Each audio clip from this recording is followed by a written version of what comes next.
This is WrestleZone Weekly, the WrestleZone Road Report. I am Joe Dombrowski. My guest at this time is one of the most prolific stars of TNA Impact Wrestling. Many call him the franchise of the company.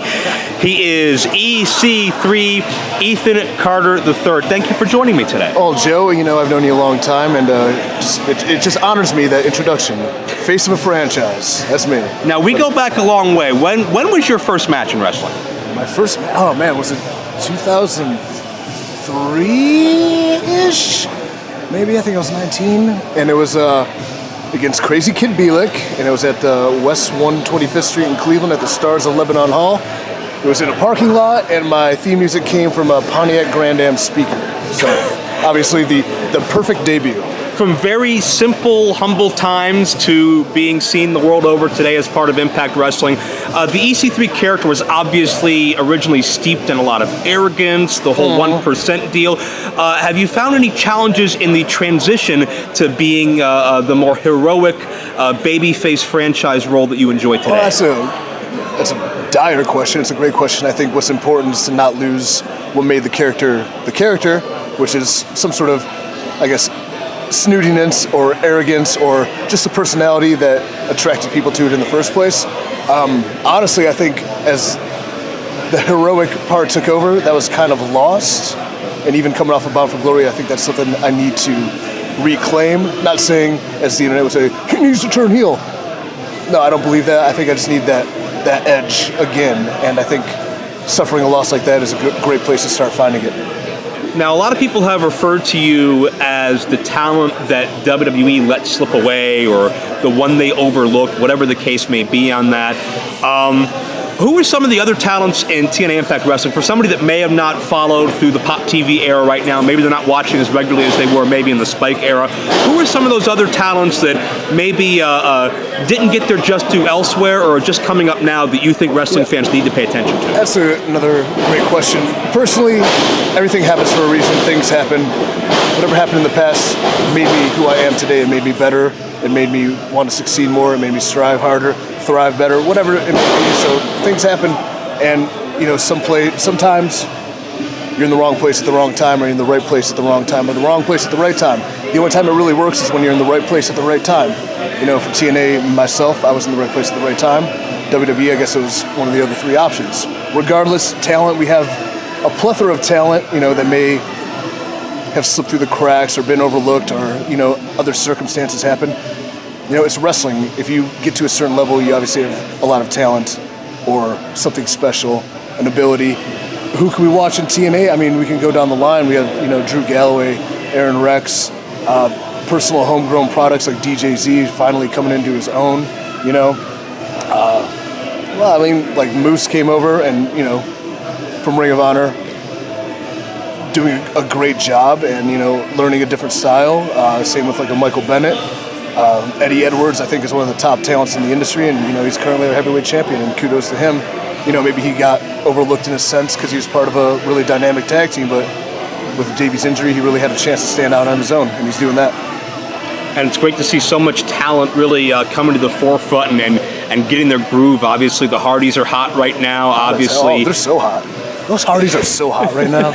Eli Drake's doing his thing. Eli's another one, and, you know, before I jump in, which I obviously did, because I just like to jump all over your words. Please, jump at will. A lot of the stuff that will come to Pop TV in the next few weeks between Eli and I'm very excited for people to see. I'm very proud of the work we did, and that obviously another dynamic talent who's getting an opportunity to be himself and crush it. So we did some good work, so I look forward to people seeing that.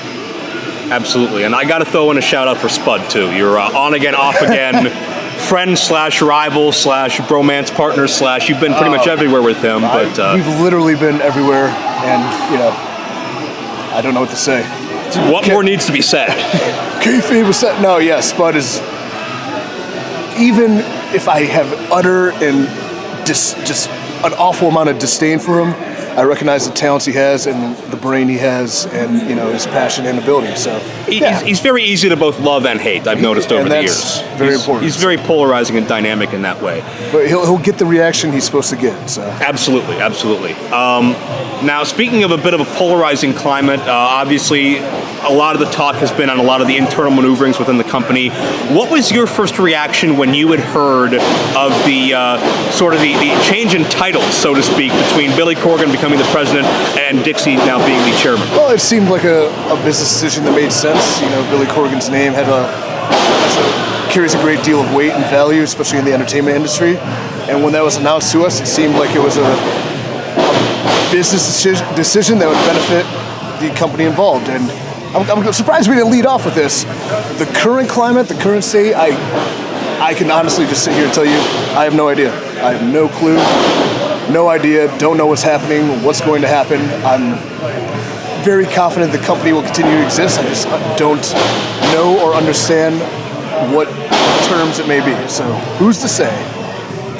Now, and obviously, you don't have the answers that the internet is salivating for, so we won't dig into that too deeply. But I'm sure the internet will make up their own answers too. Well, they always do. Well, a lot of it, where there's smoke, there's fire sometimes. So I guess, obviously, there's legalities that are very real, and I don't know. So I think the only thing, because the internet.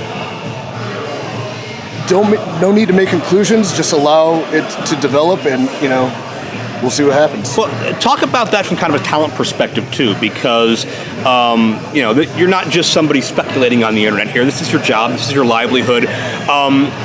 Now, I've been backstage at TNA. I've worked for TNA, and I speak very highly of the locker room morale when I was there, and everybody, a bunch of young talent looking to get ahead and show their value and entertain the people. Is that hard for a talent to continue to work through some of these rumors and some of the constant negativity the internet perpetuates? I've been there for 3 years, I guess, starting in October, and I've heard it all. So was it hard for me to go out there and do my job? Never. Does it kind of, there's Matt Stryker just pulled out his nutsack, WrestleZone exclusive. Thanks, dude. Don't bring a knife to a gunfight, bro. What was I saying? Thank God this is not a video interview. No, but you hear rumors of speculation for the 3 years I've been there. Now that you hear some factual things. Is it hard to do your job? It's never hard to do your job if you love what you do. Is it hard, say, sitting here with uncertainty?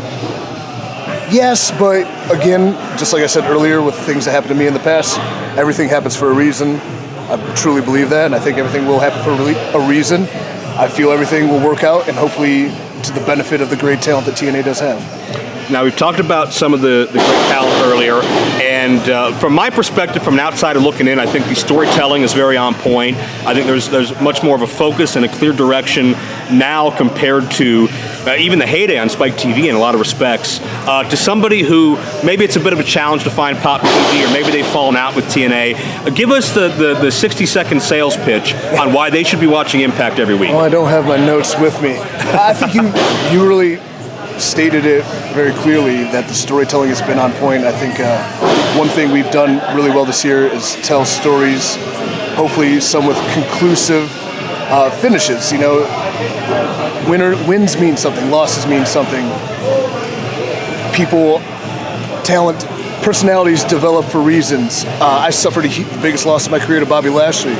I can't show up the next day slapping hands, being happy, because I've in reality failed at the biggest moment of my life. Yes. That kind of weighs on you as a talent, as a personality, as a character, I feel. So I think 60-second sales pitch is probably going to go long, but the freedom to explore that character development is a great reason to tune in. The wrestling is as good as it can be, being in the same building every day for 7 days in a row. I think one thing we need to do in the future is get that show on the road, because like you said, the Hardys are hot. The talent deserves to be seen by many eyes. And, personally, I believe you can have good to very good matches in front of certain crowds, but to really have great matches, to have excellent matches, it needs to be crowd interaction is the biggest part of that. And that's something we need to find on the road with a diehard fan base. So, was that a sales pitch? I don't even know what I'm saying anymore. Needless to say, Need to say? You just want to hear yourself talk at this point. Well, it's the story of my life. I love a lot of what we're doing, and I'm looking very much forward to the future to hopefully expand and grow this brand to what it deserves to be. All right, and I hope that the future of EC3 continues to expand and grow into new horizons. And where can we follow that expansion on social media? Well, the social media things, I guess. Twitter is at Ethan Carter TNA. Instagram and Facebook I never use are at The Real EC3. I think that guy's practicing my finish in the ring right now. But you can find me there. Pop TV every Thursday. If you can find it, great. If not, hop on a live stream, download it on YouTube, whatever it takes to get it. What else, man? What else can we talk about? Is that enough exclusive? I think. Do you have any hot news you're hiding on me? No, man. I'm just hanging out. We could just bury Spud for another 5 minutes. I've done that enough. I did that in front of his hometown when I shaved his head. Let sleeping dogs lie. Any last words for your fans? Thanks for supporting, being a fan, and wherever I go, you'll always be in my heart. Did he allude to something? What did that mean? Who's to say? Who knows? I don't know. I'm just really enthralled with this Indians-Blue Jays game right now. And we leave on a speculatory front. Oh, as we should. It's EC3. You'll always be a deviant to me, though, here on WrestleZone Weekly. Thank you once again to EC3 for taking the time to talk to me here this week on The Road Report. My website is joe-dombrowski.com. All of my social media, merchandising, and so much more is available there. And, of course, the Outsource Announcing tab. You can have myself and a myriad of guests, from Shane Helms to Shane Douglas to Jim Cornette and others, do play-by-play and color commentary over your wrestling event, your demo, your footage, whatever you may have. I'll be on the road again this weekend.